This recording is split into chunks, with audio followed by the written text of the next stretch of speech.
Hi friends, मैं अनुराग सिंह स्वागत करता हूं आप सबों का अपने यूट्यूब चैनल पे। दोस्तों, आज की वीडियो में मैं आपके साथ डिस्कस करने वाले हैं फार्मा बिजनेस को लेकर कि किस तरीके से इंडिया में फार्मास्यूटिकल प्रोडक्ट, मेडिसिन हो या फिर कोई और भी चीज़, उसका बिजनेस किस तरीके से चलता है, कितने स्टेप में वो मैन्युफैक्चरिंग यूनिट से लेकर रिटेलर के पास तक पहुँचता है। तो चलिए स्टार्ट करते हैं।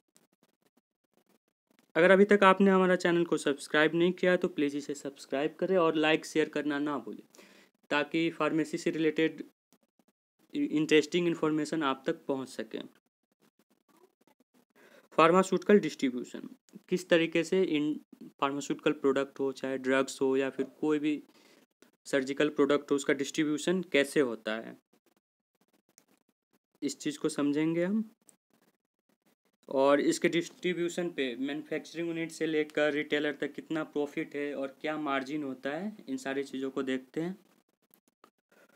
तो सबसे पहले हम जानते हैं टाइप ऑफ मेडिसिन। मेडिसिन कितने टाइप की होती है फ्रेंड्स? तो मेडिसिन 3 टाइप की होती है: इथिकल मेडिसिन, अनइथिकल मेडिसिन और मोनोपोलिक मेडिसिन। इथिकल मेडिसिन को ब्रांड मेडिसिन के नाम से भी जाना जाता है।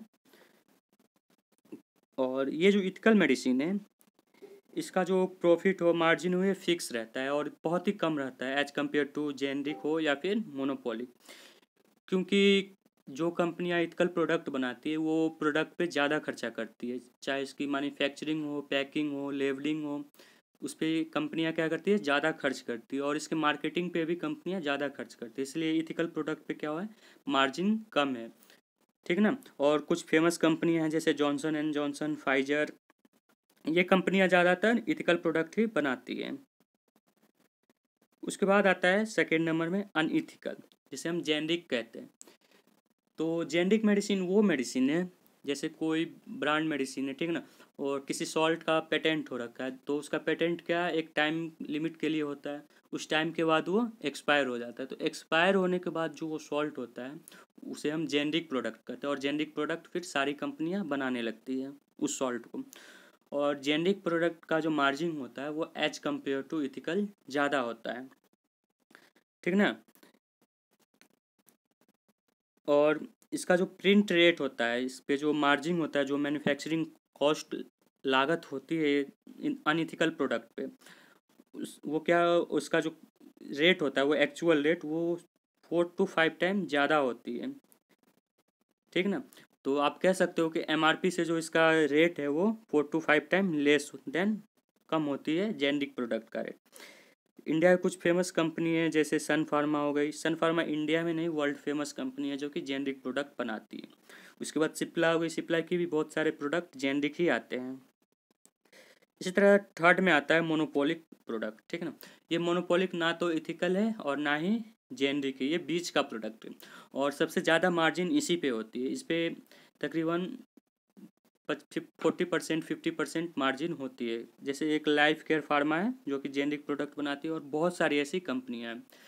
अगर हम मार्जिन की बात करें तो ये हर कंपनी की अलग अलग मार्जिन रेट होती है।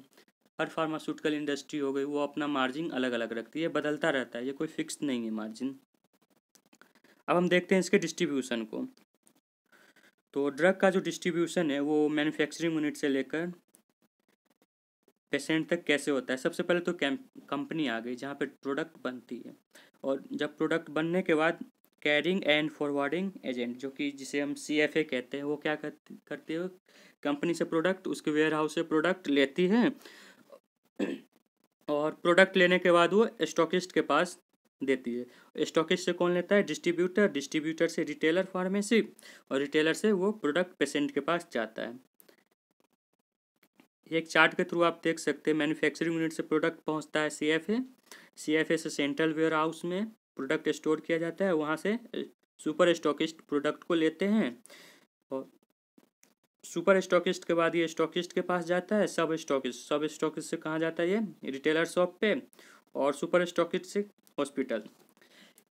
बहुत सारे जगहों पे ऐसा देखा गया है कि कई सारे हॉस्पिटल्स होते हैं जो डायरेक्ट कंपनी से ही प्रोडक्ट मंगवाते हैं। वो डिस्ट्रीब्यूटर से या फिर होलसेल से प्रोडक्ट नहीं लेते, वो डायरेक्ट सुपर स्टॉकिस्ट यानी कंपनी से हॉस्पिटल में भी आता है। मैन्युफैक्चरिंग यूनिट, इसमें दे रखा है company margin very according to its expense. मैंने आपके साथ पहले ही डिस्कस किया है, जो मार्जिन है प्रोडक्ट का वो कंपनी के अकॉर्डिंग वेरी करते रहती है, क्योंकि हर कंपनी अपने प्रोडक्ट पे अलग अलग खर्च करती है। जो कंपनियां ज़्यादा खर्च करती है अपने प्रोडक्ट के ऊपर, उसके ऊपर मार्जिन कम होता है, और जो कम खर्च करती है अपने प्रोडक्ट के मार्केटिंग के ऊपर, उसके एडवर्टाइजमेंट के ऊपर, तो उसका प्रोडक्ट क्या होता है, थोड़ा सस्ता होता है। ठीक है ना। इस तरह आप देख सकते हैं, सेल्स टीम हो गई, एग्जीक्यूटिव स्टाफ मेंबर, वर्कर्स, इन सब के ऊपर डिपेंड करता है प्रोडक्ट का रेट, कि कंपनियां किस तरीके से किस टाइप की खर्च करती है। बिगर सेल जो होता है, टर्नओवर उसका ज़्यादा होता है, तो वो क्या करता है, company can compete in market by taking low margin. ठीक है ना। जो बड़ी बड़ी कंपनी है उसका क्या है, टर्नओवर बहुत ज़्यादा होता है, तो वह मार्जिन भी कम रखती है अपने प्रोडक्ट के ऊपर। ये आप देख सकते हैं, मैन्युफैक्चरिंग यूनिट का एक छोटा सा इमेज है। इसी तरह प्रोडक्ट आ जाता है मैन्युफैक्चरिंग यूनिट के बाद CFA के पास। तो CFA जो कंपनी से प्रोडक्ट लेती है वो 4 to 8% के मार्जिन पे लेती है। मैक्सिमम ज़्यादातर ये 5-6% पे एवरेज इसका रेट है, लेकिन ये 4 to 8% के मार्जिन पर क्या करती है, CFA प्रोडक्ट को उठाती है। कहाँ से, मैन्युफैक्चरिंग यूनिट से। ठीक ना। CFA play middleman role in majority of case. CFA क्या करती है, मेजोरिटी में मिडिल मैन का रोल प्ले करती है। They receive stock from company in bulk and distribute it to stockist in a small quantity. ये क्या करती है, कंपनी से जो भी प्रोडक्ट लेती है बल्क फॉर्म में लेती है, बहुत ज़्यादा अमाउंट में, और स्टॉकिस्ट को एक छोटा छोटा क्वांटिटी में, स्मॉल क्वांटिटी में ये डिस्ट्रीब्यूट करती है। ये देख सकते हैं आप, स्टॉकिस्ट कुछ इस तरीके से मैनेज होता है, सारे प्रोडक्ट एक वेल मेंटेन तरीके से रखे जाते हैं। इसी तरह आ गया स्टॉक मार्जिन। फ्रेंड्स, स्टॉकिस्ट जो है वो प्रोडक्ट कहाँ से लेगा, CFA से। तो इसका मार्जिन कितने परसेंट के मार्जिन पे ये प्रोडक्ट उठाता है, 6 से 10% पे। और majority of case stockist has to invest many in distribution channel by providing advance payment to company, CFA और क्रेडिट फैसिलिटी टू डिस्ट्रीब्यूटर।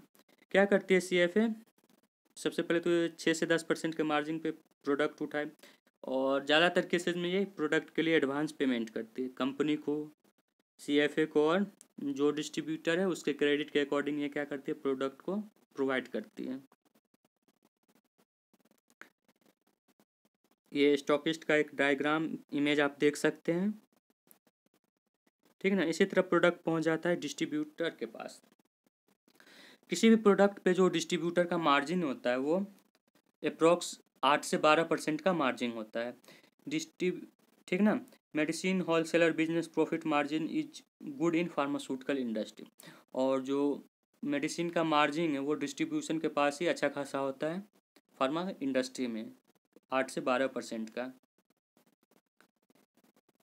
ये रहा एक डिस्ट्रीब्यूशन का इमेज, आप देख सकते हैं इसको। इसी तरीके से मेडिसिन कहाँ पहुँच जाता है, रिटेलर फार्मेसी के पास। रिटेलर फार्मेसी जो भी मेडिसिन लेती है, चाहे वो इथिकल हो, अनइथिकल हो, या फिर मोनोपोलिक हो, तो इस पे जो उसका मार्जिन होता है सब पे अलग होता है। और सबसे कम मार्जिन इथिकल प्रोडक्ट पे ही होता है, 6 से 12%, 22%। इथिकल पर जो आप एवरेज मार्जिन देखोगे तो वो 30% के आसपास होती है। उससे ज़्यादा हो जाती है अनइथिकल पे, और सबसे ज़्यादा होती है मोनोपोलिक पे। और जो मेडिसिन्स है, ठीक है ना, और ये मार्जिन कंपनी के कंपनी वेरी करता रहता है। ठीक। कई केसेस में आप देखोगे कि रिटेलर भी 10% मेडिसिन पे 10% मार्जिन पे प्रोडक्ट को सेल करता है, क्योंकि मार्केट में कंपटीशन बढ़ता जा रहा है। तो हर रिटेलर क्या सोचता है कि मेरे पास कस्टमर ज़्यादा है, इस वजह से वो 10% मार्जिन पे आजकल ज़्यादा प्रोडक्ट रिटेलर शॉप सेल कर रहे हैं। फ्रेंड्स, तो आज की वीडियो में बस इतना ही। कमेंट करके ज़रूर बताएं कि आपको ये वीडियो कैसा लगा। आप देख सकते हैं रिटेलर का, यहाँ पे मैं इमेज के थ्रू आपको बताना चाह रहा हूँ। Thanks for watching my video. उम्मीद करता हूँ कि आपको ये वीडियो अच्छी लगी हो, तो इसे सब्सक्राइब, लाइक, शेयर और ज़रूर करें, और कमेंट करके ज़रूर बताएं कि आपको ये वीडियो कैसा लगा। Thanks for watching my video.